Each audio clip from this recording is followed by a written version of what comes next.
to me alone. I listen to the finest word song, your finest hour, your finest hour. Hello and welcome to Wednesday afternoon. I had to think about it for 1 second there because time is flying by on another busy week. Wednesday afternoon here on Colombo and Company. And it's a busy week and a busy day. Lots to talk about.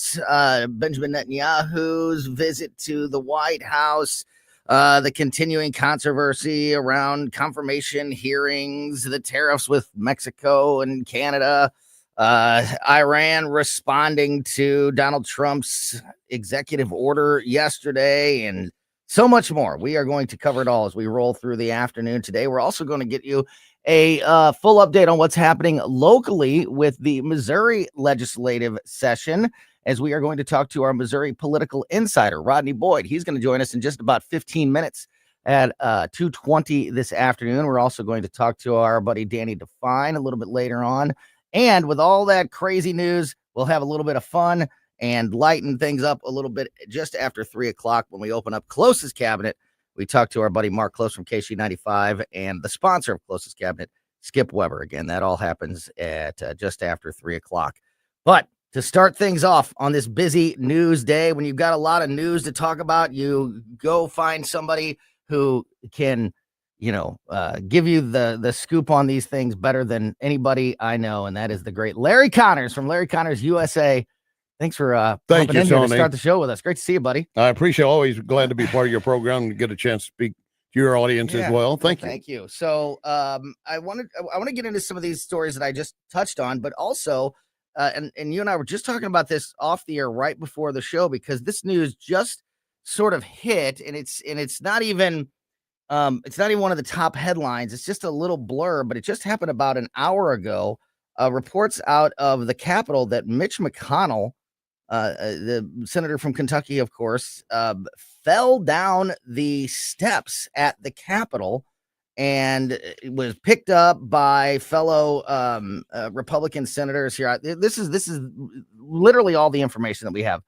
Former Republican Senate leader, Senator Mitch McConnell from Kentucky, fell on a small set of stairs this afternoon as he was exiting the Senate chamber after a confirmation vote for Housing and Urban Development Secretary nominee Scott Turner.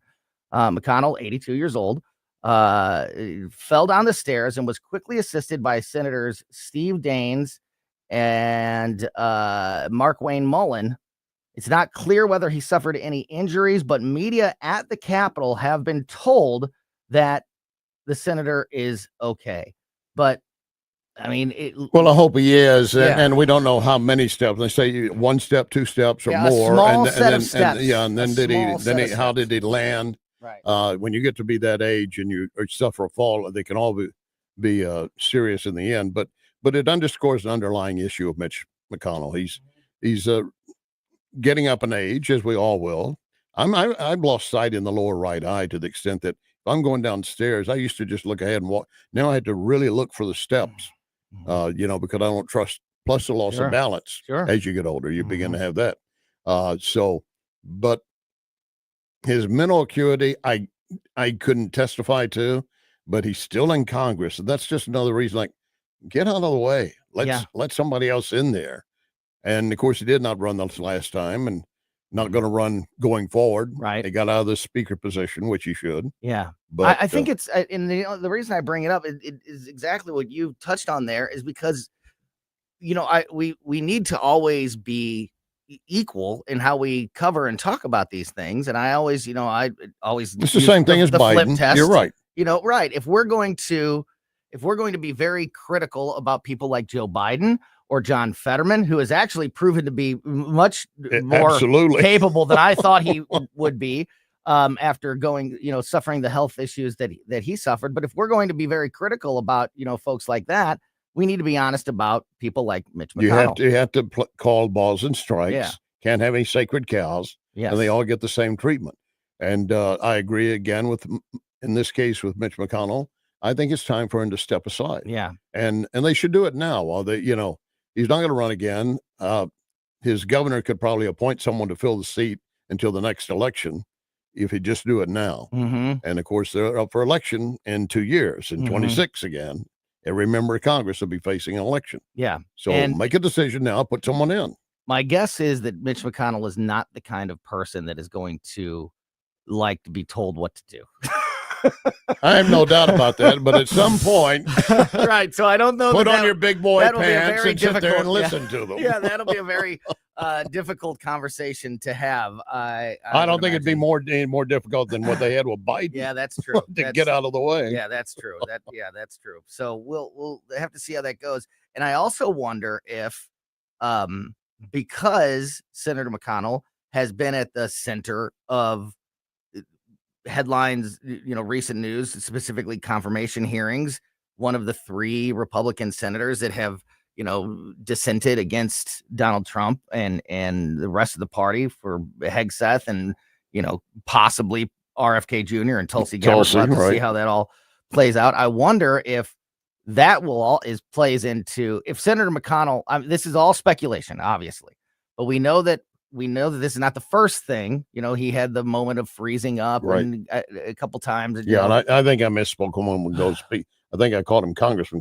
Thanks for correcting me. Oh, I didn't. If you did, I didn't notice. If you did, I didn't notice. Replaying in my mind, I'm thinking, did I? Yeah, did I? I didn't notice if you did. If we know that we've had, he's had these issues or questions about his health in recent times, I wonder if knowing, how, his thought process and how he feels like he needs to be there and make his, voice heard. If he feels strongly about something, I wonder if internally, if he even knows, like maybe it's time to step aside, but won't because he wants to be because he has a power broker. Yeah. And have wants to have that voice. I can't even get in my mind, Trump, as you could tell today, as anyone else's.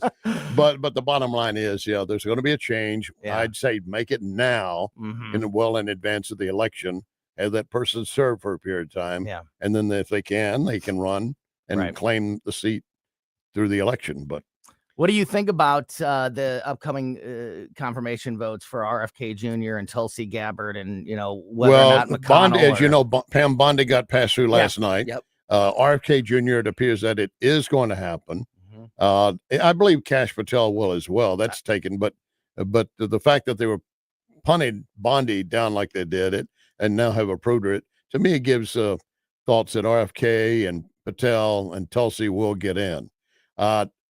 It's a gamesman thing. There's trading behind doors as to if I give her my vote, what am I going to get? Yeah. They're doing this all the time. Yeah, absolutely. And it ticks me off.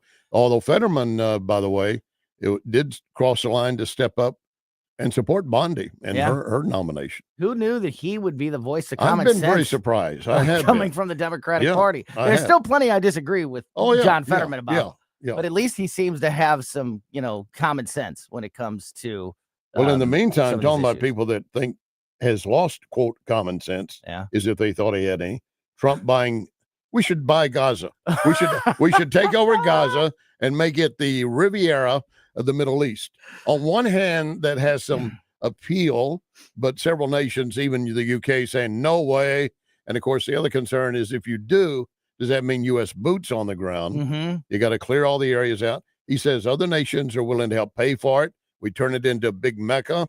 It becomes a business model generating money for the Middle East.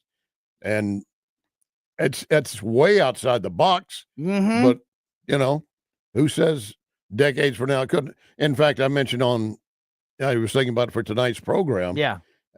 We have a vast area in our nation that was wasteland.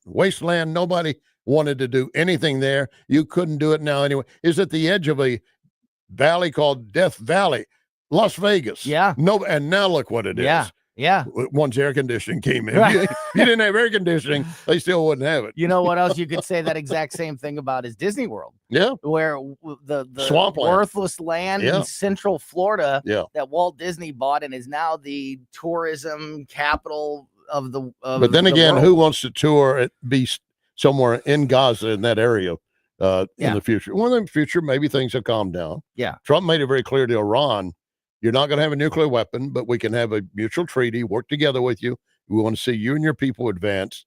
But if you do anything, if you continue to carry out a hit against me and kill me, I've left instructions like it's a dead man switch. Right. If Yeah. you hit me, we will hit you directly. Yeah. No, I'm so glad you brought this up in the Middle East because I wanted to ask you about that exact thing because this Gaza idea has definitely caught everybody off guard. Yeah. And, you know, obviously this is classic Trump. Yep. Just, you know, just keeping everybody on their toes. You never know what he's going to say. I just don't know how in reality, you know, you pull something like this off. Even Netanyahu said while they were, you know, this was rolled out at a press conference with Netanyahu there. He didn't initially speak on it, but he has since. And Benjamin Netanyahu said about Trump's idea for Gaza, quote, President Trump is taking it to a much higher level. He sees a different future for that piece of land that has been the focus of so much terrorism, many attacks on us, so many trials and so many tribulations. He has a different idea, and I think it's worth paying attention to. Yeah, listen to it. And then the question, where are you going to put the Palestinians? Well, they've already said, you know, that the Arab nations around them won't take the Palestinians. They don't want them, even though they're all Muslim. Yeah. They don't want them because they fear the Hamas would still be embedded. One country that's coming forward and saying, we'll take them, Indonesia. Now, that's a real stretch. But then again, they want to be involved and be a player. You know, China is going to step in. We have, if you don't fill the vacuums around our world, the other side will. Oh, yeah, they will. So that's an issue. I want to get one more thought from you on this before we wrap up this conversation, because I heard the morning show talking about this morning, Mike Ferguson and Gabe and Stell. I listen every morning. And they were, as do I. I steal a lot of their stuff every day. I'd steal yours too if you were, if you were before me. We all work together. Yeah. And I'm stealing it right now. They were talking about this, and they were getting responses. And I'm sure when I look at my social media, I'll have the same thing. They were getting responses from people saying, "Oh, come on, you guys are falling for this too. This is Donald Trump playing 4D chess." And this is Donald Trump distracting the world so he can, you know, execute his agenda while everybody else is distracted. I can't believe you're silly enough to fall for this.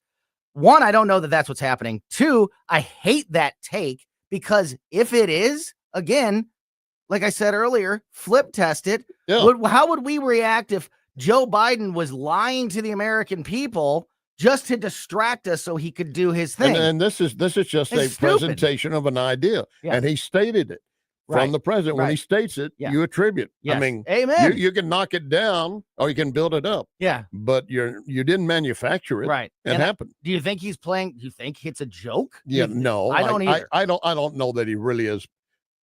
Surely I don't think he's truly thought it all out. I mean, it's he's just got an idea. His Bitcoins, his gold sneakers, his gold Bible, all of this stuff. I think, what are you doing? You know, this falls kind of in that category, but at a much deeper level. Yeah, I just hate that idea of you guys are falling for it. No. He's tricking you, and it's the way he distracts people to get his agenda.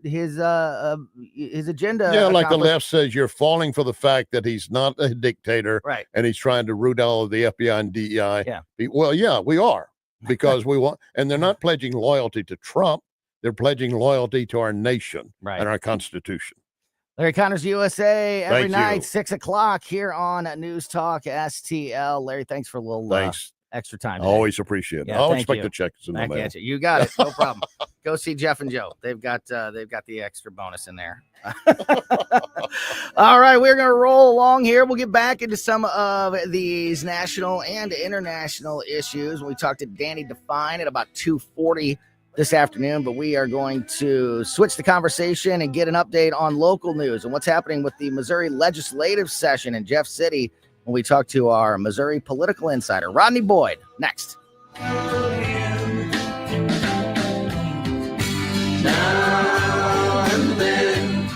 This is 101.9 and 94.1.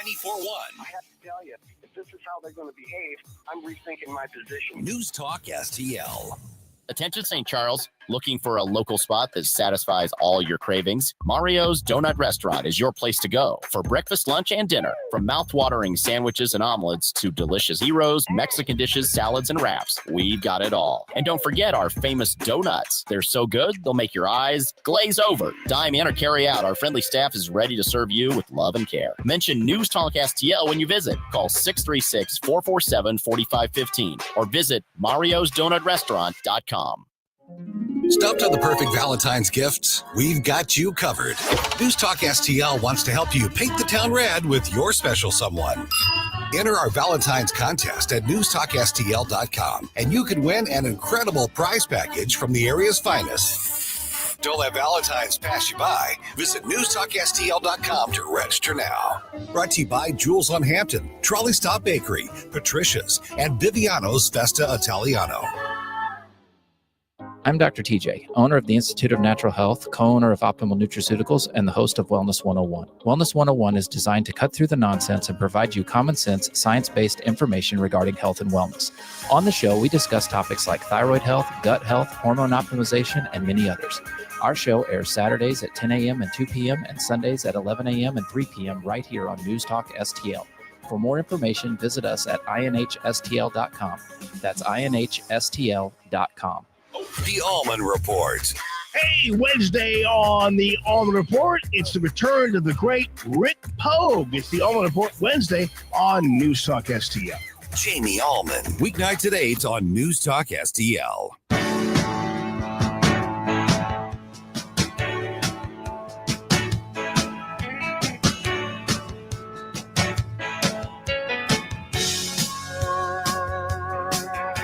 Welcome back to Colombo and Company on 101.9, 94.1 News Talk STL.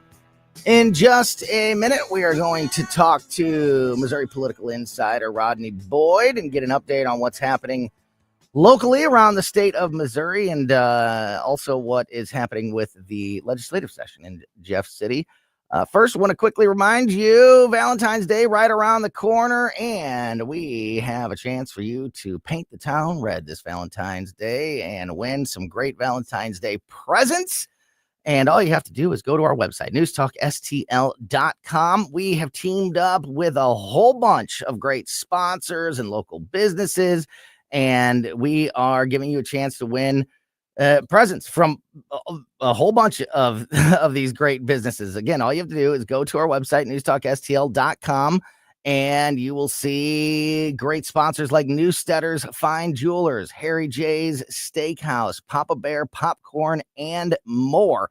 You'll see all the businesses, all the different prizes and presents that you can win in time for Valentine's Day. And all you have to do is sign up, and that's it. And you are registered, and you could be winning some great Valentine's Day presents from these great sponsors. Again, paint the town red this Valentine's Day with News Talk STL at newstalkstl.com.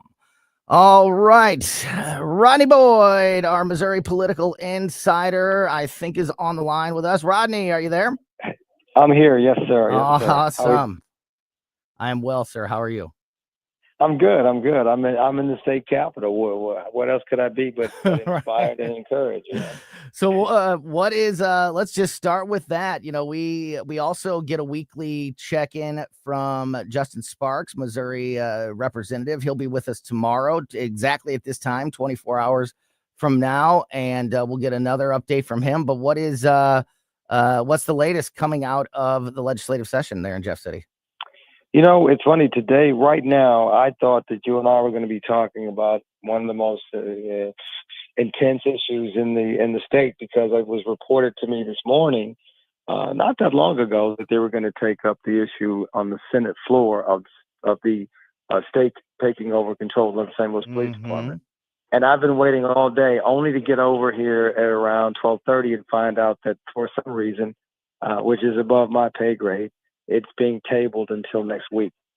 So, and that was a big announcement because the building was basically poised and ready for this explosive floor debate today about the monumental issue that it's going to happen, but just not today. So I apologize. I don't have any of that, imminent, fresh Senate debate still raging.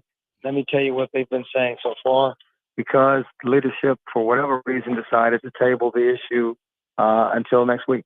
Well, and it doesn't surprise me that was the issue that was being discussed today, because so far that is really the only topic that I've heard that has been rumbling or making news out of Jeff City in the early parts of this legislative session. So, we've been, like I mentioned, we talked to Justin Sparks every week as well, and we knew that the first few weeks of this session is kind of just getting everybody in place and building committees and putting together, the leadership and various, committees and organizations and things like that. And it takes a little while before you actually start to, see bills hit the floor and debates and votes and all that to start.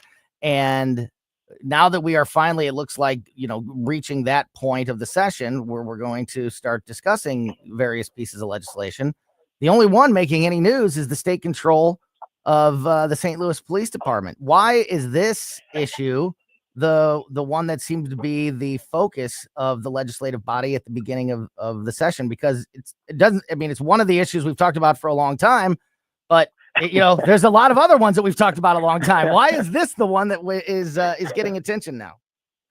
I think this is the one that's getting attention because the new governor, made a commitment that this would be one of his priorities when he was campaigning, and when he had his inauguration.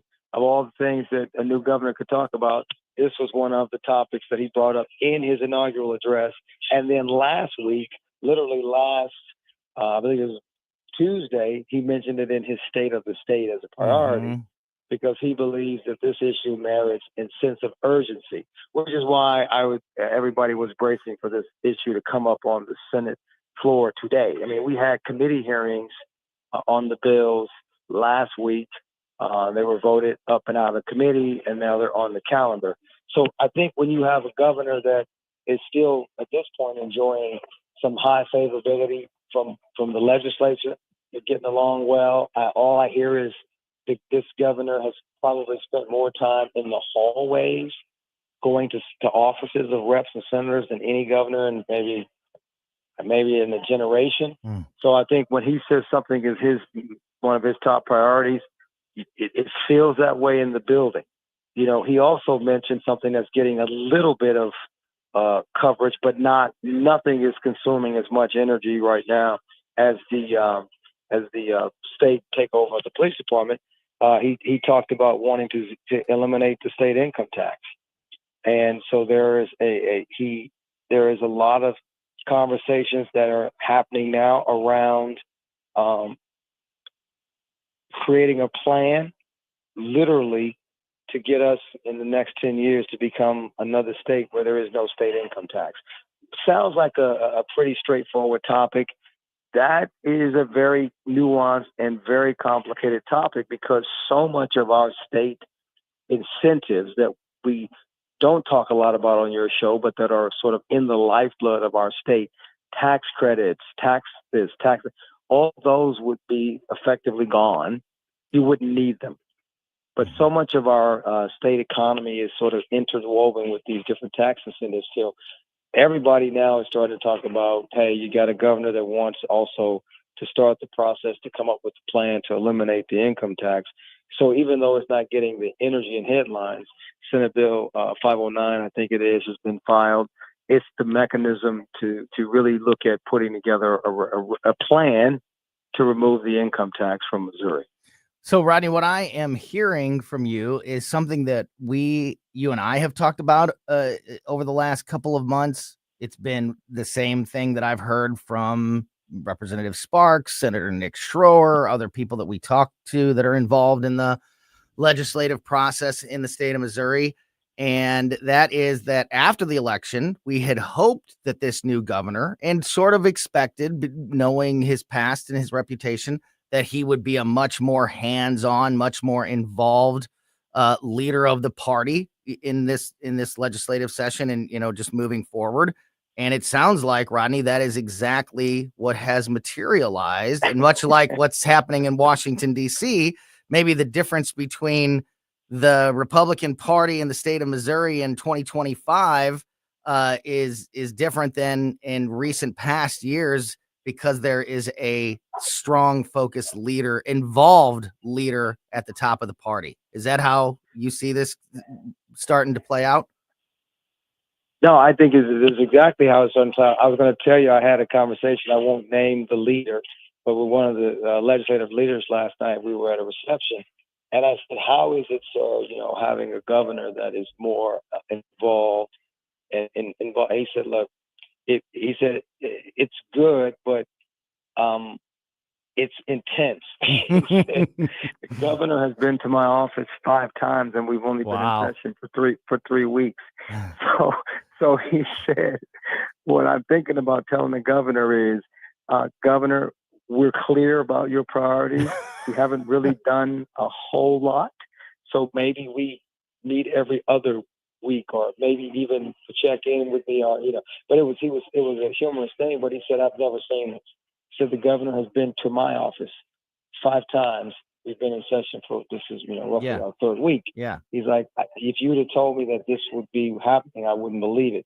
So he just said, "This is going to be helpful, because when I've got to tell my members or move something aggressively, I can literally often say the governor just left." Or he said, the other thing I can summon a member to come to my office and sit with the governor of their state.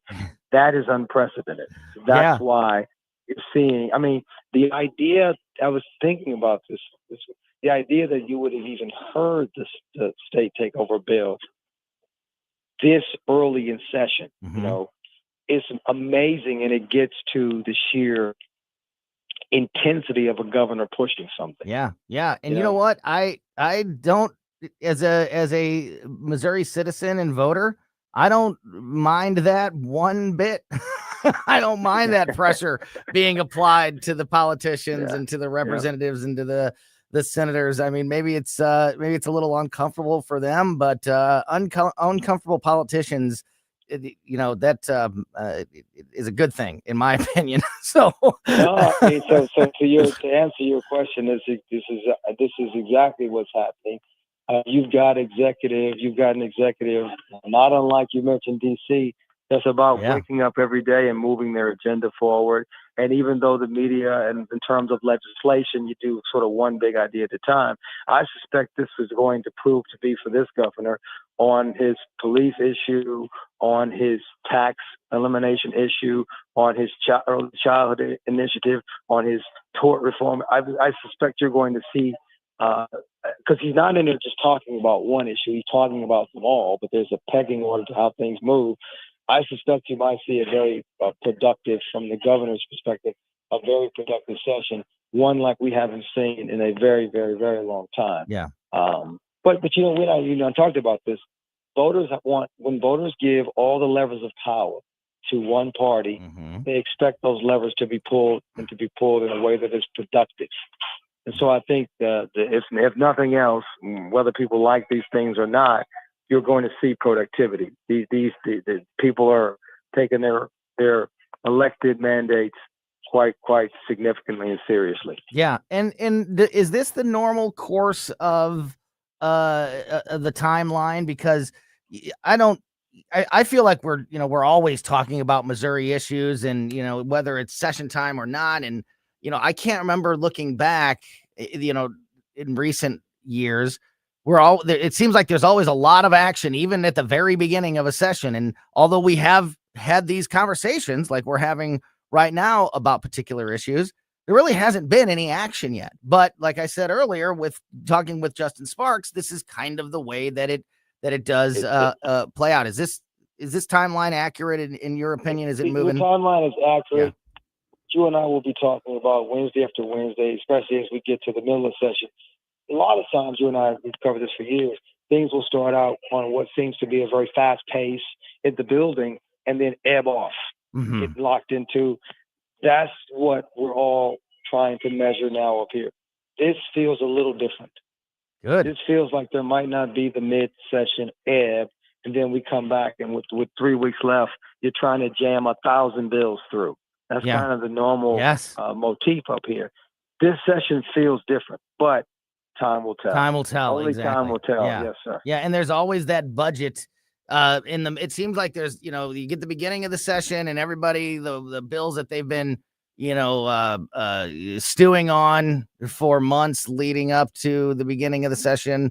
That's what everybody throws out there at the beginning. And then the budget comes in and that stops all the wheels from turning. And then the budget debate and it drags out. And then after the budget is usually when what you just illustrated. Now it's time now the clock is ticking and there's only a few weeks left and we got to rush to get everything else in. It seems like that's the way it always plays out. Yeah. And hopefully this feels different. Good. But it can feel different and then it can conform to past patterns, right? Past patterns of behavior. So let's just see. But I think this session might prove to be quite different. Even in the budget, because historically with the budget, there's been a huge divide between the governor's recommendation, what the House wants to do, and what the Senate wants to do. This is, once again, it feels different. This feels like maybe there is some kind of synchronistic dialogue between the three branches, the three sections to let the House send in the governor on the budget. And it might prove to be very, very different. Yeah, and hopefully that pressure. And hopefully through that pressure from the governor also keeps things moving. Last question, Rodney. Talking to Missouri political insider Rodney Boyd. I got a lot of reaction and feedback to our recent conversations about the project with Rwanda and the partnership that you have been working on and talking about, people that work within immigration that I know that reached out and said, hey, he's exactly right. There's a big opportunity here. And, it really got some attention. Is there any update or on that situation before we wrap this up? No, I mean, not much. Everything's still moving in the right direction. Good. I had a chance to give a briefing to the governor and his team last week. They were very encouraged. We're going to move. The conversations are moving forward. So everything is moving. Yeah, everything is moving really, really well. Yeah. So I will keep you posted. There's going to be some articles coming out in the St. Louis Business Journal and some local stories. But you kind of got the information that what you got is what they're going to be sharing with the broader community. But everything is moving in the right direction, and I'm excited about where this is going. Yeah, that's it. You would have loved to have heard these conversations that I had. These are people that are, familiar with international affairs, and they know some of the things about countries in Africa like Rwanda and others. And, they were like, man, this is spot on. This is, this is exactly right. And this makes a lot of sense. And there's a big opportunity here. And so there was a lot of positive reaction to, I met with some of our commodities guys in the governor's office last week, and they were even saying that they're excited, dairy, milk, other things, right? So, we just got to take all that excitement. We're organizing direct conversations between some of our industry leaders here and some of the folks there. That's where you got to get into how these mechanisms work. I love the governor. He was asking a question about how do you get milk over there, and one of the guys in the dairy industry said, "Well, we do a powdered form." He's like, "Oh, that makes sense." But no. So there's a lot of conversations. But the good thing is, their Minister of Agriculture, our Director of Agriculture, these conversations are being scheduled and people are talking to each other. Yeah. And that's what I'm excited about. And many other conversations, many others as well. Yeah, that's awesome. They need the things that Missouri farmers produce. So it's a match made in heaven, and it sounds like it could be a very positive thing. And we certainly appreciate you informing us on that issue and keeping us up to speed on everything happening in Missouri news and politics. Rodney Boyd, thanks as always for your time, my friend. We'll talk to you again soon. Thank you, guys. Okay. All right. Bye-bye. All right. Great stuff there from Missouri political insider Rodney Boyd. And we are going to roll on, get back into some of the national issues, some of the stories coming out of D.C., like the ongoing debate around confirmation of RFK Jr. and Tulsi Gabbard. Also, the tariff agreements with Mexico and Canada. I want to talk to former host here from the Next Gen, News Talk STL, and now News Talk STL contributor Danny Define. He joins us next on Colombo Company. I don't know when that road News analysis and opinion. Let the American people see what's going on here. News Talk STL. Pay close attention. St. Louis is number one. Bottom line is this: St. Louis is number one for conservative talk. News Talk STL.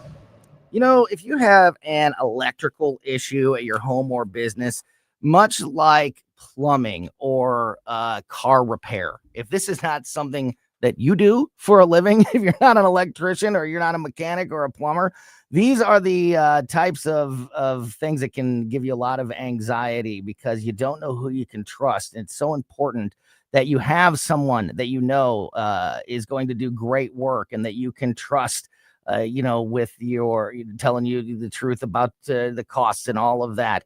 And that was why when we found Grasser Electric, when we moved into our new house a couple years ago, it was a giant weight off of my chest because, lucky enough to have friends and relationships in some of those other areas. And so when things like that would go wrong, it wasn't a big deal, but didn't have that kind of relationship or a business that I knew of like Grasser Electric that can be trusted when they're coming into your home. Great techs that are super professional, super friendly. Just the work is second to none.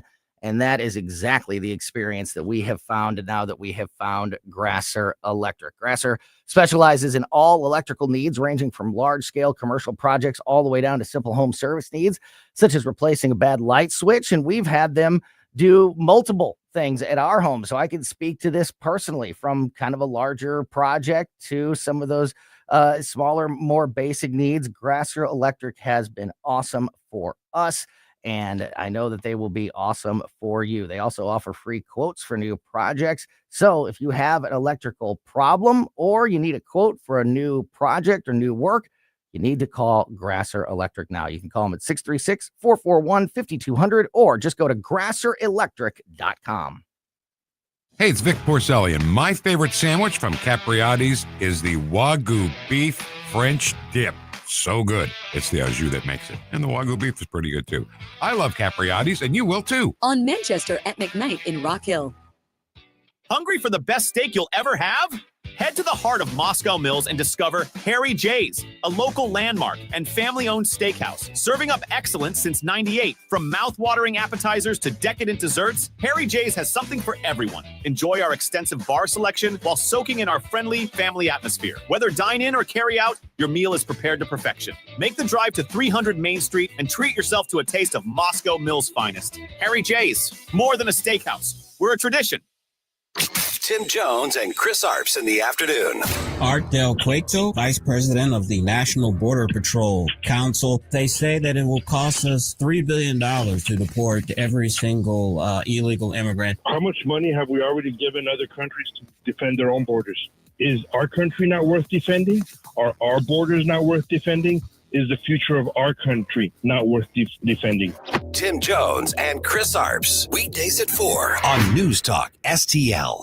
This hour of Colombo and Company brought to you by Gutter Pros. Water goes where we tell it. Call 314-656-7195 or visit them at gutterpros.com.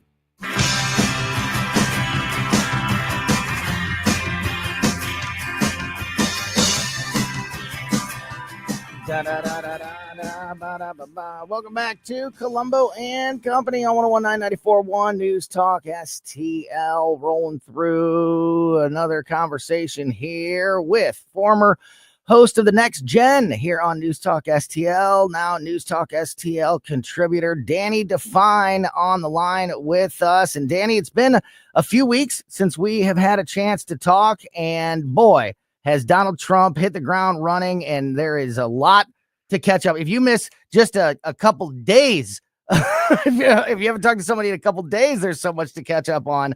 So lots of things that I want to get your thoughts on. How are you, my friend? Tony, I'm doing all right, and it's great to hear from you again. Great to be on the airwaves here on News Talk STL. And yeah, you are totally right. If you even took a few days off, you've missed just light years amounts of information.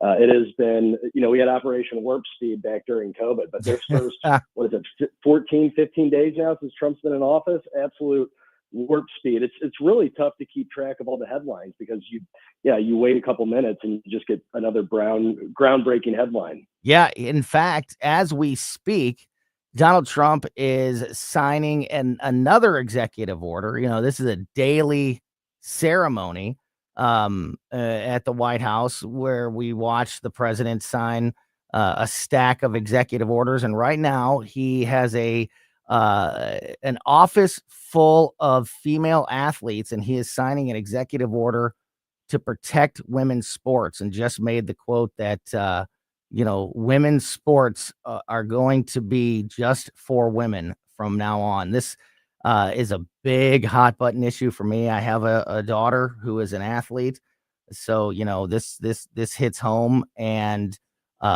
it's one of those things that I can't believe has gotten this far.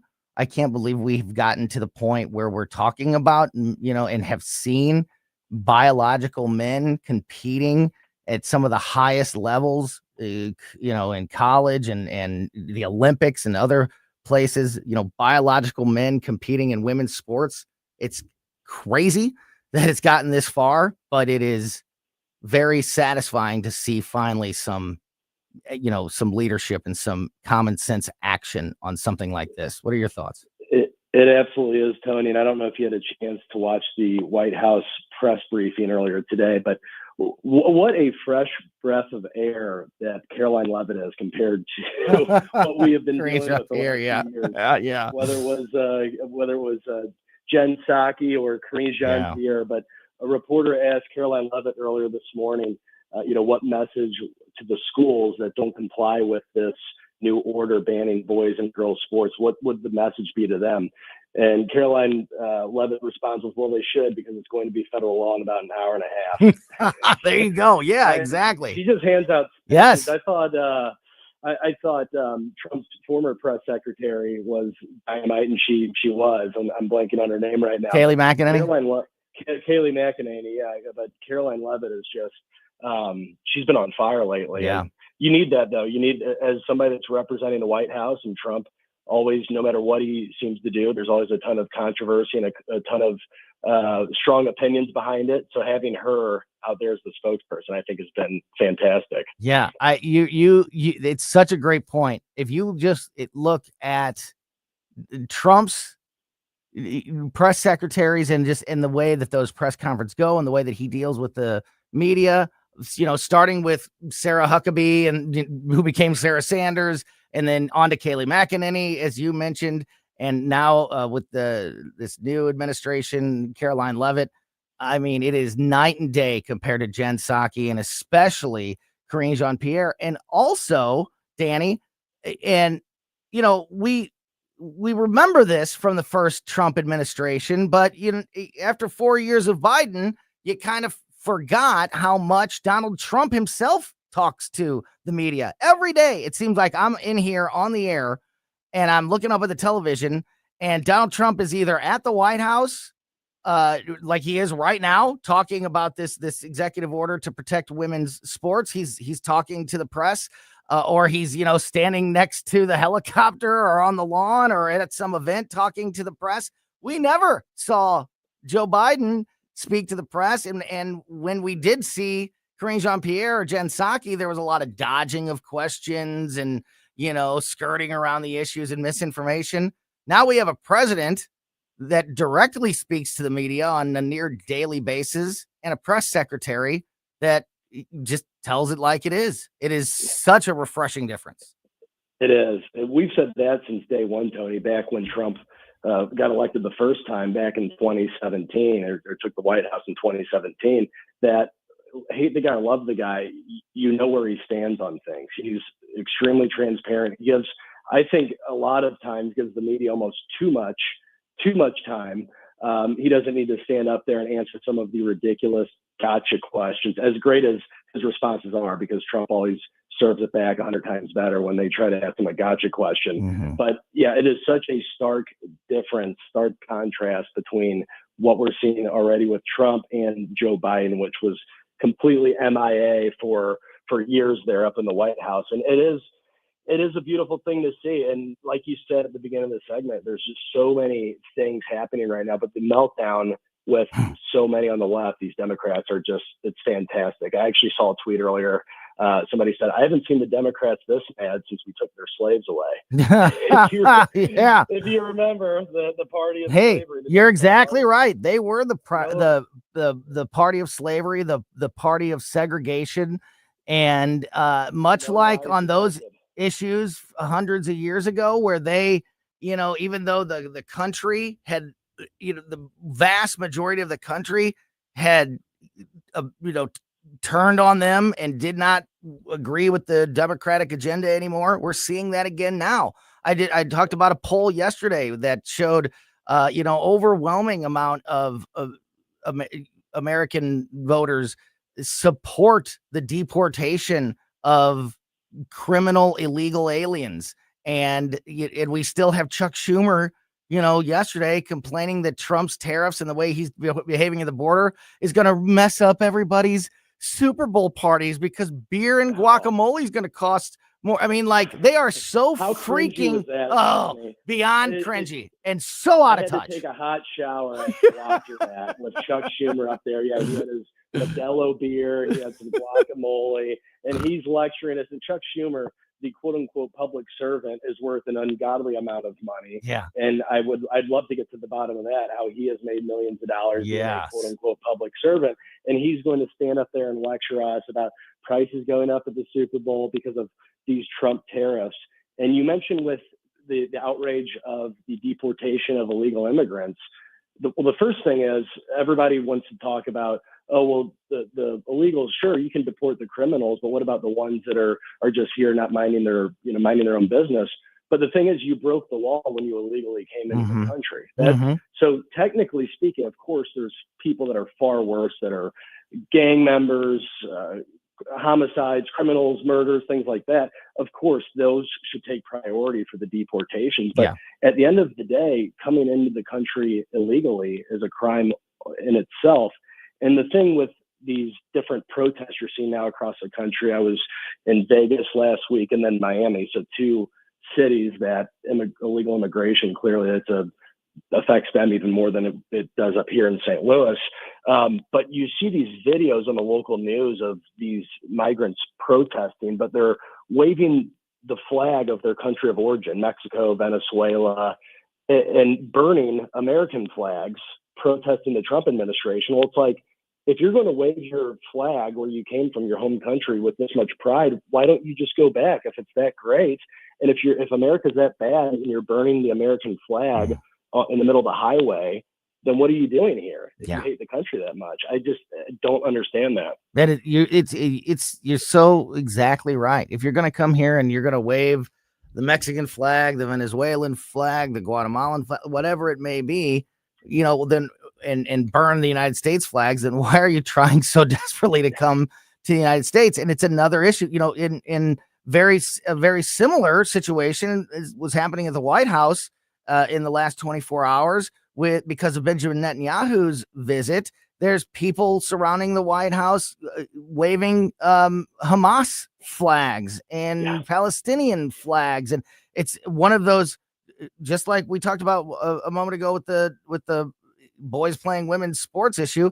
This is another one of those situations that I can't believe has gotten this far. I can't believe we've gotten to a point where it's normal to see public protests for terrorists and racism displayed with anti-Semitism and, the anti-Jewish public sentiments that are just, out in the open. I can't believe this is how far we've gone under Joe Biden and Democratic rule. And we're getting some common sense and a refreshing wake-up call, and hopefully turning the tide on some of these just absolutely ridiculous issues that we have let get out of control. Yeah, there was a massive Tony, after Trump was elected back in November, you could already feel the massive cultural shift just with the political correctness and some of the things that you just mentioned there. But we see examples like the ones you laid out of we still have a lot of work to do in this country where things that were unthinkable decades ago, the amount of anti-American sentiment and all of this, there's still a massive culture shift that's going to be a very uphill battle. But getting Trump in there and some of the executive orders and the actions he's taken in the first couple of weeks is certainly a great start. And the guy's work ethic is off the charts. It just never stops working. The transparency with the media and everybody else, it is extremely refreshing. So we're off to a good start.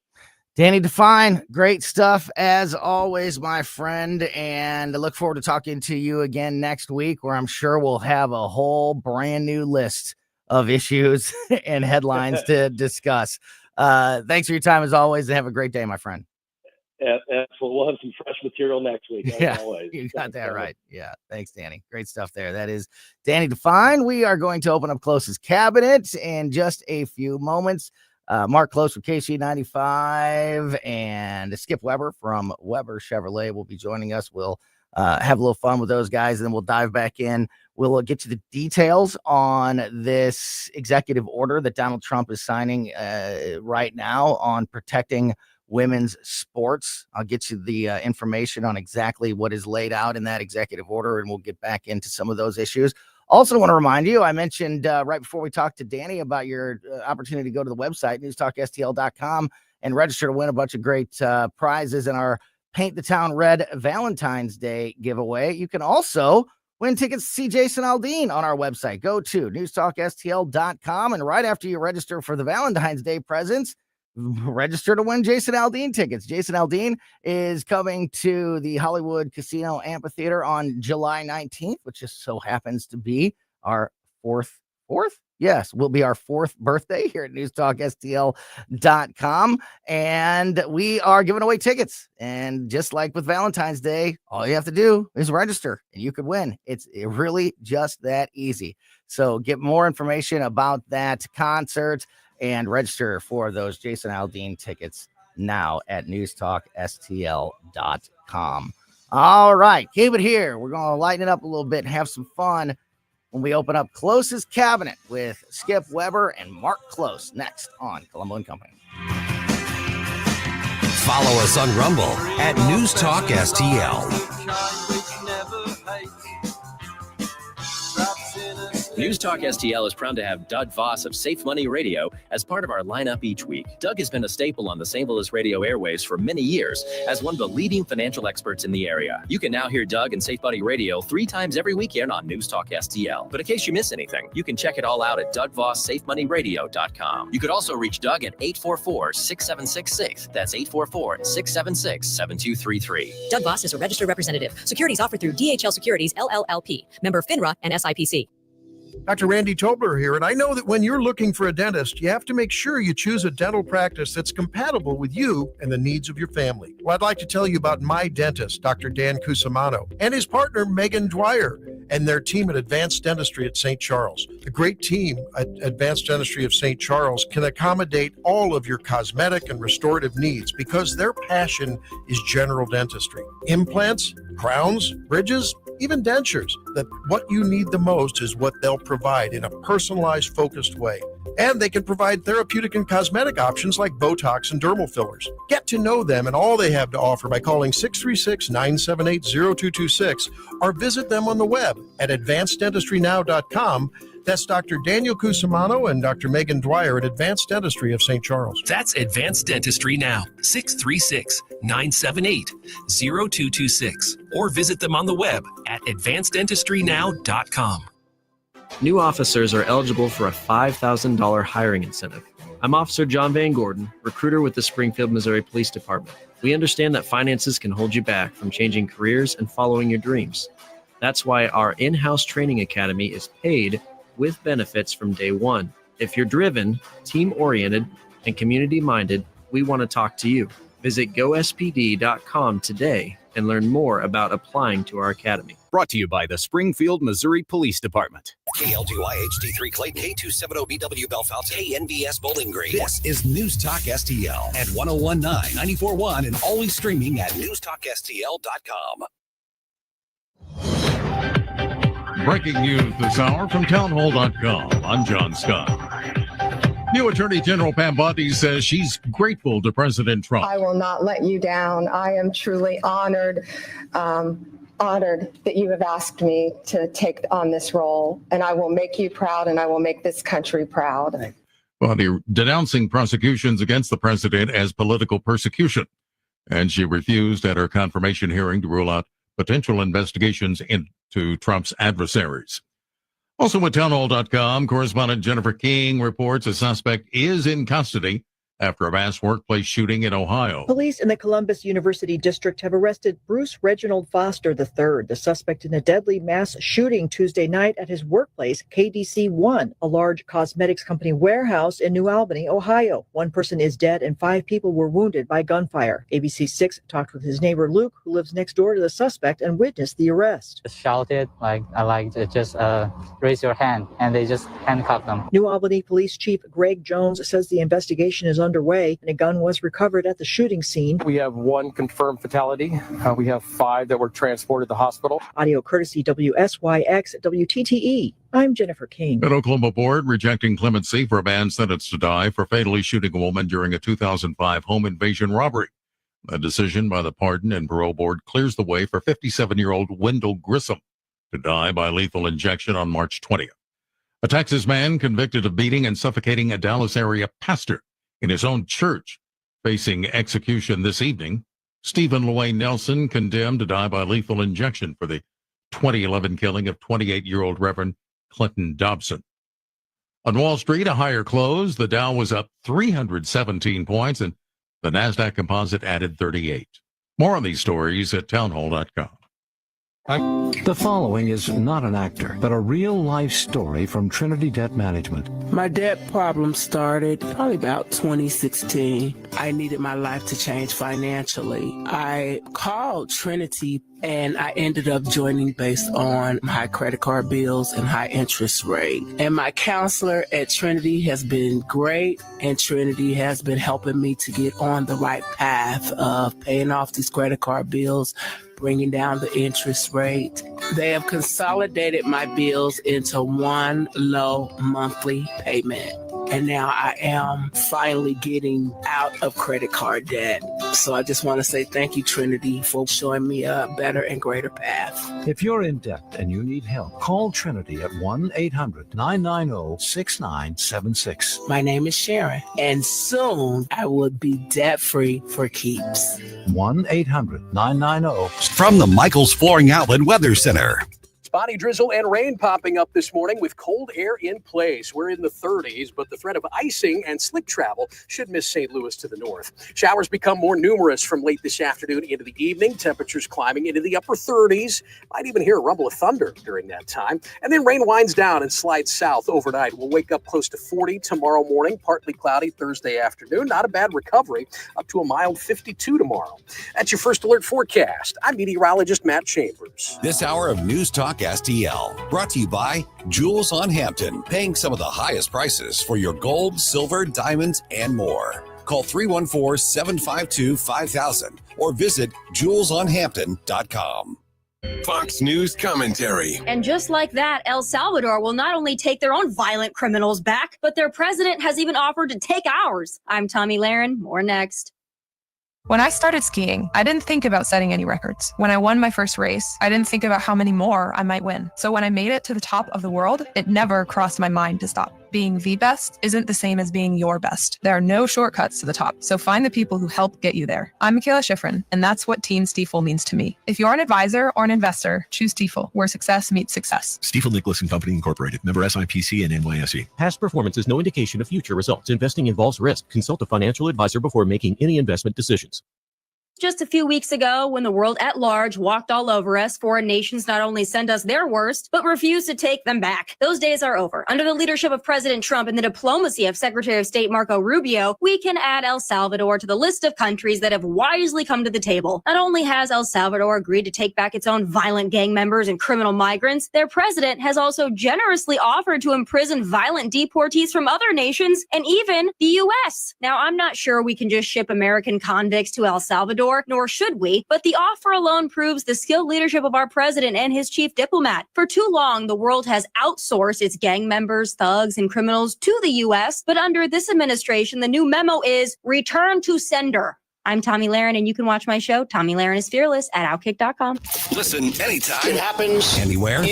Everywhere. Every day continues to bring more news. With the News Talk STL app. Keep St. Louis's home for conservative talk with you wherever you go. Download the News Talk STL app in the App Store or at newstalkstl.com.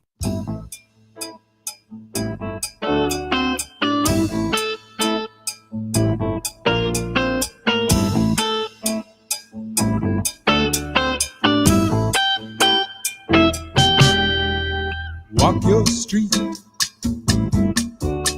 and I walk mine. And should we meet? I think you got me this week. Spare me some time. I don't think I know this. Hold on. 'Cause you should see my world, meet my kind, before you judge all mine. Well, all right, I'm trying to give it some time because I'm trying to figure out what it is. The opening song of Close's Cabinet is given to us every week by Stel Ponticus, Stel Babe, from the morning show, Mike Ferguson in the morning. And it's stumping me, but I'm sure it does not stump our guests. Mark Close from KC95, Skip Weber from Weber Chevrolet. Mark, who was that doing the opening song this week? That would be Bachman Turner Overdrive. Oh, okay. Taking care of business. You ain't seen nothing yet. That's from their very first album, BPO, and it shows Randy Bachman's incredible talent of playing kind of a jazz blues guitar along with his more rock and roll stuff. But he, great talent. I saw him last year at the Family Arena, like 80 years old. And he sat the whole show, but man, did that guy play. Woo! Did he go to town? Which one of you are in an airplane that doesn't have a ceiling right now? Not me, baby. Somebody, Not me. there's some airplane. there's some wind or something going on. You sound a lot clearer, Skip. Marker, you're a little in the distance there. I have to admit, I'm in a car. I'm driving. I was going to say he's driving. I'm clear, and there's not a lot of noise. Yeah, no. Actually, when you're talking, Skip, it's not bad. It's not bad at all. Maybe it's just Mark's voice. Hello? Yeah. Mark, are you there? Yeah. Did I lose you? Skip, can you hear us? I can hear you now. Okay, I lost great. you for a minute there. Yeah. Right before this segment started, Jeff Allen came in here and he said, hey, usually I'm in meetings on Wednesday afternoon, so I never get to hear the segment with Mark and Skip, but I get to listen to this one this week. Yeah, great. Off to a bad start. You should have. What a perfect week. You can't do that. We need a 24-hour warning for that. Yeah, somebody call Jeff and get him on the phone in a meeting with somebody. Stat. Bachman Turner Overdrive. Skip, you got any stories? I do. They're great band. I mean, underrated band. They out of Canada. We have a few of their hits in our playlists down here in the U.S., but they were way more popular than that and very well thought of. And it's funny because Randy Bachman, like Mark said, all kinds of talent. And he came out of the Guess Who was very popular, and he formed his own with two of his brothers and their friend Fred Turner. And his and because he was the famous one, he kind of called the shots. And his two brothers, Robbie on drums and Tim on guitar, he told them, when we tour, you can't do any drugs, you can't drink, and you can't, go have sex with everybody all over the place, because he was a pretty devout Christian. So his brother Tim his brother Robbie was fine with that, but his brother Tim was able to follow all but three of those rules. And so And so he got kicked out of the band after the first album and replaced by a guy named Blair Thornton who could really play. And that's the really classic lineup there. Yeah. So even though he was family, his brother said, "Nope, you can't follow my rules. I'm the guy in charge. You're out." Well, what else do you get into the rock and roll for? I mean, especially back in the 70s. Exactly. Well, I think that's what Tim said. If I can't do sex, drugs, and rock and roll, I'm not in. All right. Go ahead, Mark. Also mention the fact that the Bachman family were Mormons, and that had a lot to do with it at the beginning. So. Gotcha. Yeah. See, we always get a little musical knowledge from these conversations and the great music that Stell picks out for us each and every week. Sometimes a deep cut, sometimes just a stone cold number one hit. This is Closest Cabinet. Talking to Mark Close, KC95. Skip Weber from Weber Chevrolet, the great sponsor of Closest Cabinet. And I wanted to run this story by you guys. I think I know what you're going to say, but Mark, let's start. I want to get your opinion first. So over the last many years, the whole world has been, we've been putting up soft spaces. You kids don't, we've taken away trophies and we don't keep score, and we don't, we just try to do everything as soft and with no consequences and all of that as possible. Well, that could be starting to change. And this story is coming from the Netherlands, who are now saying that, in fact, they're making a new policy about removing these things like soft spaces. And one of the parts of this policy has to do with kids' playgrounds, and how their new policy says from now on, we're going back to the old, where they literally say where kids can, quote, climb, play with water and fire. I don't remember ever playing with fire. Sword fight with sticks, build hammers and ropes, and wrestle and fall. And that's the way we're going to build playgrounds, and that's going to be our policy moving forward, because they say we've become too soft. What do you think about the Netherlands deciding to go back to the old days, and do you think it'll catch on around the world? I kind of agree with it a little bit. I mean, I do too. Kids got to learn what the real world's all about. I mean, you don't send them out with a steak knife to go play in the backyard. But you also, you skin a knee and, you fall off the teeter-totter and you realize, all right, now I know how to run a teeter-totter. Yeah, I think it's sometimes, what do they call it? Helicopter parents, yep. Yeah, hover around their kids too much. I think you're doing them a disservice, because you want them, of course, it's the same in education and high schools and all that. You want the kid to kind of be ready for the real world. It's not, it's not roses and buttercups everywhere you go. Mm-hmm. Somebody's going to take a run at you. And I think it's better as a parent that you kind of make your child aware of what's out there in the world. Hopefully they don't see the worst of it, but if they see some bad, at least it's not going to freak them out. Yeah. So. Yeah. And, and you also learn that, you can get hurt. It's possible to get hurt if you don't pay attention to what you're doing, or you don't use play with the equipment the way it's supposed to be played with, or things like that. Skip, just to read this line one more time, because like I said, I think I kind of agree with this. New policy says that this will increase kids' access to open door play areas to, quote, climb, play with water and fire, sword fight with sticks, build things with hammers and rope, and wrestle and fall down. I kind of like it, Skip. Well, I want to know. I want to know the fire part. I do too. I'm very interested in that part. I do too. But I don't know what playgrounds in the Netherlands look like, but I've never seen a playground with fire.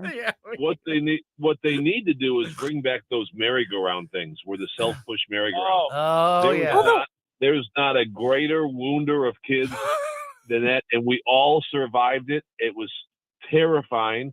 You had like two big kids would start pushing it. All the little kids would be on it. You get that thing going so fast, and it would start to slow down, and the little kids would finally think that they're going to get off, and one of the big kids jumps down and keeps running, and oh my gosh, people will be flying off it.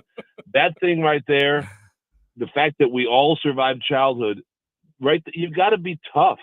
You make yourself tougher, you get less scared of things. I mean, I don't know. That in lawn darts. Bring back the lawn darts, too. Yes. What is wrong with throwing sharp stuff? Not that many Right. people got. No. So I'm telling you, we are a nation of wimps.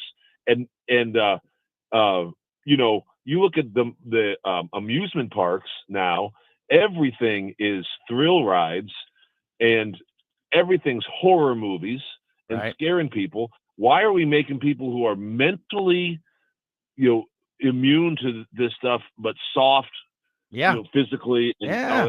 I'm telling you, it's not good. And then the safe spaces. Oh my gosh, things didn't go my way. We're going to have a separate room for you to go crying for 2 days instead of going to class because you're just too emotionally fragile.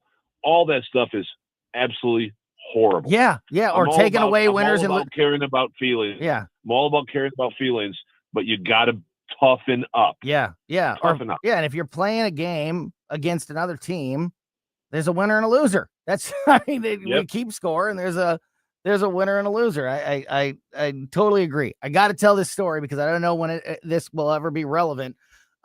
Speaking of playground injuries, this is so clear in my mind, and it happened in my parents' first house, which we only lived in until I was 8. So I had to have been 6 or 7 when this happened, and I could still see it clearly. That's how much of an impact it had on me. We had a swing set in the backyard, and it had it had a couple swings, and it had the 4-seater swing.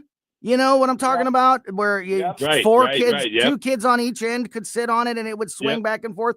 And that thing had, like a floor on it, but it was a seat and you put your feet on the floor and you could swing. There was a whole bunch of kids in our backyard playing, and I was one of the kids on the swing. There was 3 or 4 of us on that swing, swinging pretty aggressively. And another kid's ball rolled directly underneath the swing. And this kid just thought he was going to crawl under it and get the ball and just did it before. And we even, like, as kids, we were like, oh, we'll stop. But he was just already going for it. And he was directly underneath us. And he was fine as long as he kept his head and body flat on the ground. He could get under and get the ball. But he lifted his head a little bit. And oh no. And we hit this kid's head. He was okay, but I mean, it was a thud and his head was bleeding. It was a lesson. He was fine. He's fine, Skip. He's a grown man that's fine. But and the thing is I'm glad he's fine. I'm not glad that happened to him, but that's the thing. A lesson was learned. A big lesson was learned. They take that swing. Yes. They remove that swing for a 500-mile radius. They take that swing off every swing. Exactly. You're exactly right. When it wasn't the swing's fault, it was his fault when we were like, we'll stop. You can get it. No, I'll just crawl under there and get it. No, it was, it worked. It's a lesson that I'll never forget. And I'm sure he never forgot either. Talking to Skip Weber and Mark Close's cabinet here on Colombo and Company. One more I want to get everyone's thoughts on. Everyone in this conversation, including Emily, are and have significant others and have no need for something like this. So this is just for informational purposes. There is a matchmaking site in Los Angeles called the 3-Day Rule. That's the name of this company, and they offer a service called $1 Million Matchmaking, where if you go into that program with them, it's $1 million, $1 million, but they guarantee to find your soulmate, your lifelong soulmate. It's a 12-month program, and obviously it's got a whole bunch of details here, but $1 million to find your soulmate. Marker, go back to your wooing days. Would you have been, if you could have even had that type, if you even had access to that $1 million to find your soulmate? Is it worth it? Yeah, brother. First of all, no. And second of all, I believe we have more than one soulmate. I mean, I'm very pleased I where agree. I'm at, but I totally many agree with that. They get divorced, they lose a spouse, there's a death or something, and they find somebody and they have a fabulous life. So, yeah, I mean, it's talk about being unbelievable. Get yourself out there, socialize a little bit. I know it's different than when I was younger and stuff, but it ain't that difficult. It's just not that tough. I don't think anyway. Skip, $1 million to find your soulmate. So, how much for somebody that I kind of like that yells at me every now and then? Yeah. Because that might, depending upon the total value of it, I might, go for the lesser deal. Yeah, hey, listen, I don't want my soulmate. I'm just find me somebody that'll tolerate me. Yeah, we kind of like a lot of the same movies, but right. 2 or 3 times a week she yells at me. That's what I'm looking for. Yeah, for a lot less. What's the investment for something like that? Yeah, go ahead, Skip. Look, if you can afford the money, I mean, okay, so there's dating sites, all right. So for a lot of people, I don't know how much a dating sites are. Let's pretend that they're $300. I don't know. Yeah. But if it's $300, and that's what the normal person can afford. So how much do you got to be worth to throw $1 million down? Somebody who's got tens of millions of dollars. Okay, so if it's that kind of deal, it might be worth it, because you hear stories about how horrible it is to do online dating and matchmaking. I agree with Mark. You can find the person, but sometimes this day and age, I have kids. Yeah. 2 of them are married.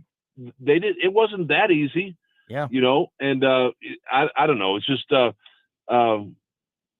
knows? I would not do it no matter what my circumstances are, because I do think you don't really want to put money on it. But I can see it being fairly popular because of how hard it is and how much of a nightmare it is with the other sites. What's the guarantee? What's the quote unquote guarantee worth to you? Yeah, and what does it mean by guarantee? Because I looked, and from the information that I have, I was looking to see like money back. What if you get a Divorce. what if it works for a while but then doesn't? Can you get to call 3-day rule back and say, hey, that wasn't my soulmate? I mean, okay, I think I've thought through all this, Yeah. and I think that. And you had a reaction to Mark saying that he thought there was more than one soulmate. I don't know. I think like in the case of death, yes, but I don't think they can all be existing at the same time. I don't know, because I believe in like, no, this is the person, but at the same time, I can see that like in case of so like, everybody, most people's soulmates live in the same city and all that. Otherwise, there's like some time travel involved or something like that. I don't know. No, or the things will bring you together. Like, I mean, college or something random. Like, odds are, I think, but I think that this is an app geared towards rich people who want to date rich people and marry rich people. Because I wonder if there's the a other buy-in. person has to be in the $1 million. Well, I mean, otherwise, how else are they finding it? It's not like, because at first I was like, yeah, what if my soulmate's worth $1 million? Of course I would pay that. And then I was like, well, they're not actually finding your magical soulmate. It's not magic. So yeah, what if there's only 13 people that spent $1 million? That's what I'm saying. I think it's like in LA too. And 9 of them are men. It makes sense that would be California too, because like people there really do. I heard a crazy story from one of the people I met driving in LA, and he was like, yeah, like people will just marry for the credit card and then divorce and get the next one. And I'm like, so this is for maybe an app for people who are trying to date rich people. That doesn't really happen, does it? Yeah. Oh, it does. This world is crazy. So if in concept, if they were actually able to magically find your actual magic soulmate, that'd be great. But magic doesn't. It's not like that. So I don't think it's worth $1 million. I'm with Skip. I would to be honest with you. You're right. It's a very small sample size. If I would. Look, if I had $100 million and I was looking for him, I would want them to go, here's your $1 million. Okay, now I want you to scour every other dating site and look at all the profiles and find somebody, and then that kind of, instead of just this small group of people, that however many, it can't be that deep of a thing. So how are you going to say, Right. then you divide it by 2 with men and women, you guys, so now you got, I don't know. You are That- the that only to me 2 sounds people a who did little this. shady. Yeah, so You you are must be soulmates. Exactly. Marker, before we wrap things up, I wouldn't spend $1 million on this, but I might spend $1 million on a ticket to come see the band. You guys playing anytime soon? I'm not You know really. what? For $1 million, I'll marry a wombat. I'm telling you, to get the law. It's just show me the money. Show me the If you pay me $1 million, I'll be anybody's soulmate.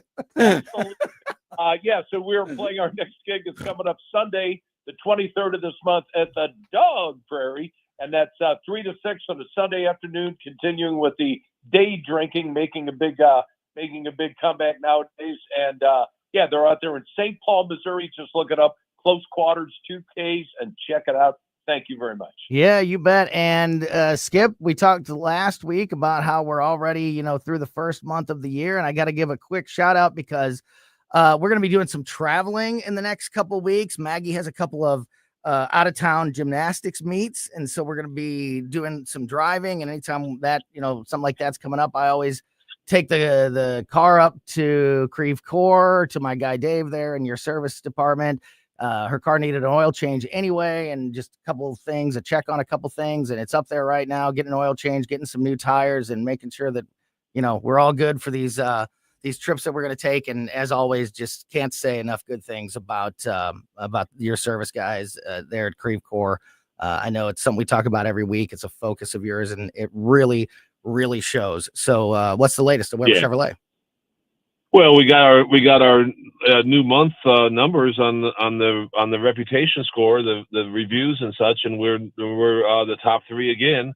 The only stores in large radius that over 800 on the scores. And I've been saying, it seems to me like people are cranky. The scores generically have been going down the last 6 months of last year, probably or possibly because of the election and making all the negativity in the news. Even if your candidates win, you spend so much time listening to negativity that it just got people crabby. Mm-hmm. And but we were able to, with our team, first of all, how we handle people up front. But anybody has any kind of complaint at all, we have a team on it. It doesn't get up to a manager or something like that. We have people that say, hey, this is what we're going to do. This is how we're going to fix it. Make sure we get a hold of them. Let's bring them back in, whatever it takes. And so very, very proud of those scores. Super month, tough month in January because of we lose a whole week, but the stores came out strong. And some of that pent up demand, comes back. You have big days and all that. But it's really cool to start a year off good. There's no worries with inventory. There's no worries about, inflation continuing to go up higher and higher. I think our prices are going to be very, very good. If you look at them, it's really, really good stuff going on pricing wise. Still could always use, pre-owned cars. That's a little bit less of a free flow inventory than the new. But so if you have something you want to sell, you're not trying to trade it, we'll definitely give you an outstanding price on that. Happens every day also too. But it's a lot of good things. Please check out our website. If you're thinking about a vehicle at all, I'm telling you, we will make you very, very happy. You will not regret coming to see us. Yeah, absolutely. WeberChevrolet.com. And also don't forget about the Weber Ford dealership in Granite City as well, with Weber Chevrolet and Creve Coeur, Granite City. Coming off their best month month ever last month. That's fantastic. Good. Great stuff there. Skip Weber from Weber Chevrolet. Mark Close from KC95. Gentlemen, thanks as always for your time. We'll talk to you next week. See you guys. Sounds good. Thanks, guys. See ya. All right. Got to dive back into the real world before we turn things over to Tim Jones and Chris Arp's show. There has been legal action taken against one of Donald Trump's executive orders here, the early part of his second administration. We will let you know what's happening with that and more next here on Colombo Company. I really like all the things you're saying. News, analysis, opinion. Thank you very, very much. News Talk STL. John Beal knows that winter can be really hard on your roof. You get ice, then melting, more ice, Maybe snow, melting, more ice, sleet, snow. In time, those shingles have had it. Then you get spring rains, thunderstorms. A word of advice: this is a good time to check the roof before you have real issues. Call my friend John, 1-800-NEW-ROOF, 1-800-NEW-ROOF. This is Larry Connor's commentary on News Talk STL. If you're a member of the leftists, you probably aren't listening to me, but you should. Leftists recognize, while most won't admit it, they got trumped. True Democrats who got hijacked by the leftists now question, will we ever again control the White House or Congress? The Democratic National Committee just elected new leaders, and that was a joke. They couldn't even understand their own rules. Even Texas Congresswoman Jasmine Crockett said Democrats have no coherent message. The Wall Street Journal says the Democrat brand is in the toilet. And one Democrat who lost his congressional seat said this about the Democrats: 20 big cities, Aspen and Martha's Vineyard. That's what's left of the Democrat Party. That's a sad, sad commentary. But they have only themselves to blame. 20 big cities, Aspen and Martha's Vineyard. But on the brighter side, former President Biden is signed with a big Hollywood agency, same one representing the Obamas. It might give Joe a chance to earn some legitimate money, if anyone is buying what he's selling. Get more Larry Connors on Larry Connors USA. Tonight at 6 on News Talk STL. Here's great news. Napoli Kirkwood is now open. So that means fine dining right in the heart of Kirkwood. So you have the original Cafe Napoli in downtown Clayton, Napoli 2, Town and Country, Napoli 3 on the streets of St. Charles, right next door to Napoli C, plus Napoli Brothers Pasta and Pizza in the Chesterfield Valley. All of those locations, and now adding Napoli Kirkwood.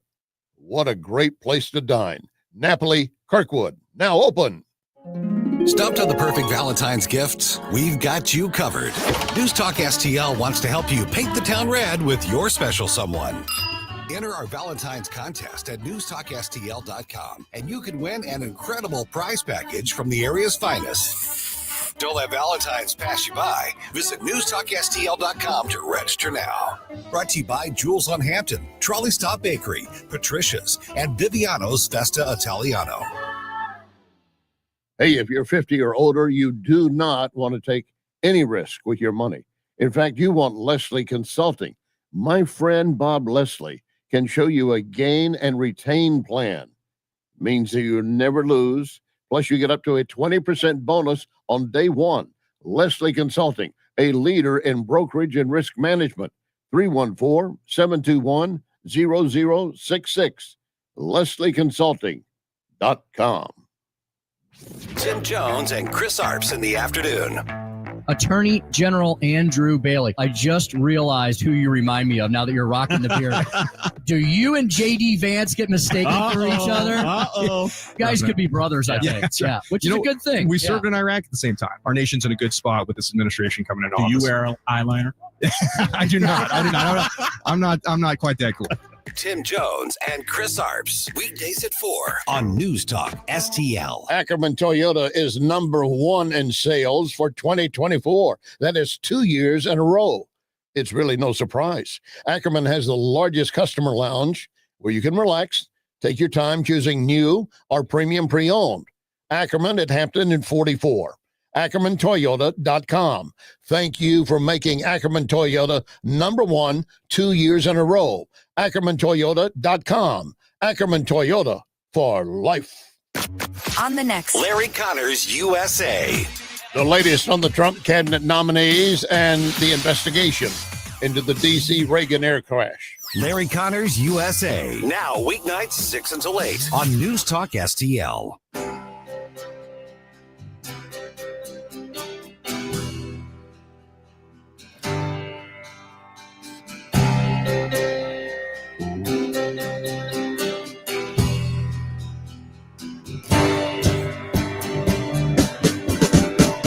You always won every time you placed a bet.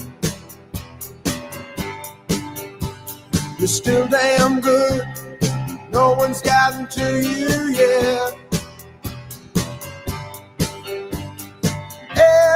Welcome back to Colombo and Company on 101.994.1 News Talk STL. A lot of fun with Mark Close and Skip Weber in that last segment, Close's Cabinet. But before we go, need to catch you up on a couple other things happening, specifically surrounding Donald Trump's recent executive orders. Just this afternoon, while we've been on the air, Donald Trump signed a new executive order banning biological men from competing in women's sports, which is fantastic. We'll fill you in on that in just a moment. Also, earlier today, a second federal judge moved to block President Donald Trump's executive order ending birthright citizenship, with the judge saying no court has yet sided with the administration on the issue. All of this has been expected. And it's, as I said, it's not even the first judge to rule on this particular executive order, which we've talked about a lot, especially last week when, this at the beginning was one of the very first executive orders that Trump signed, and talking with people like Susie Moore and other legal experts. This is all very expected when it comes to this specific executive order that would change the rules and the interpretation of the 14th Amendment. Some people would say it would just Trump's just clarifying the original intent of that amendment. Others making the case, that this is messing with the Constitution. So this is something that we knew was going to be very highly contested, and it's playing out as we speak. U.S. District Judge Deborah Boardman, an appointee of President Joe Biden, noted a prior ruling that had paused the implementation of Trump's order. Boardman argued that citizenship is a, quote, national concern that demands a uniform policy. The prior ruling only paused implementation of Trump's order. However, Boardman's ruling will last until there's an appeal. The judge said, quote, citizenship is a most precious right expressly granted by the 14th Amendment of the Constitution. The decision comes more than a week after U.S. District Judge John Kaufman, a Ronald Reagan appointee, also blocked the executive order following a lawsuit by the states of Arizona, Illinois, Oregon, and Washington, all filing lawsuits to not obey this executive order. So, as I mentioned, all very expected and far from over. And this is one that from the very beginning of this debate, and then since he signed that executive order, one that I'm very interested in and focused on watching play out. So we'll continue to keep an eye on that, of course, and keep you updated every step of the way. All right, as I mentioned just a little bit ago, this happened actually while we were having a conversation with Danny Define in the 2:00 hour. Donald Trump signed an executive order banning trans athletes from women's sports. The order is titled Keeping Men Out of Women's Sports, an executive order banning transgender athletes from participating in women's sports. The order establishes stricter mandates on sports and gender policy, directing federal agencies, including the Department of Justice, to interpret federal Title IX rules as the prohibition of transgender girls and women from participating in any female sports categories. Mandates immediate enforcement, directs states attorneys general to identify best practices for enforcement. Trump said, quote, with this executive order, the war on women's sports is over. And he signed this at the White House in an office full of what looked like nearly 100 female athletes, including Riley Gaines, to a very big ceremony there. I'm reading this report from NBC and from The Guardian. You can find it in a bunch of places. This is the two places that I've been reading here as I'm putting this together. And the story literally says this latest attack on trans rights. This is not an attack on trans rights.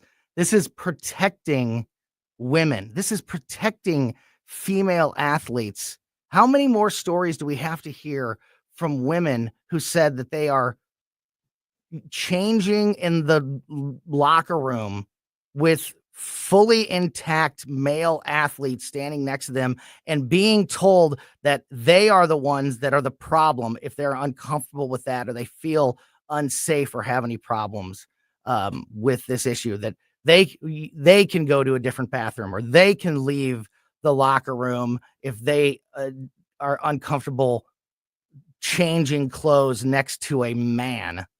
And then we're saying in the media, we have, stories written like this, that this is somehow an attack on trans rights. Trans people, gay people should have every single right that every other person has.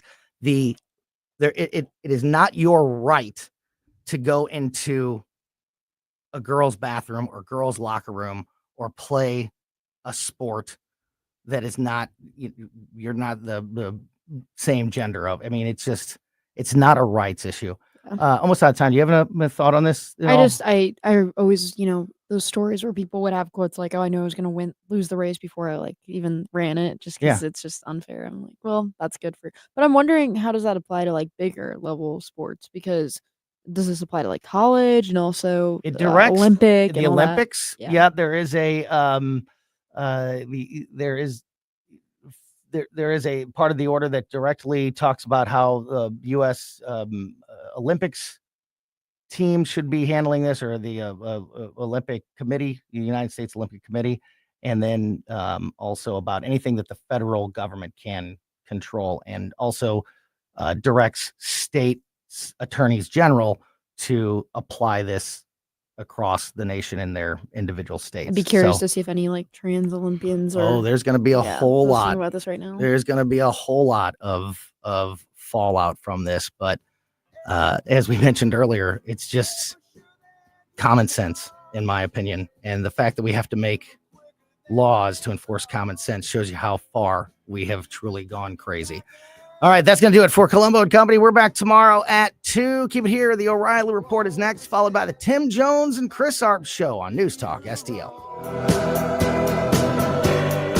Hey folks, Jamie Allman here. Exciting things are happening at the Hideout in High Ridge, famous for the Sunset Patio.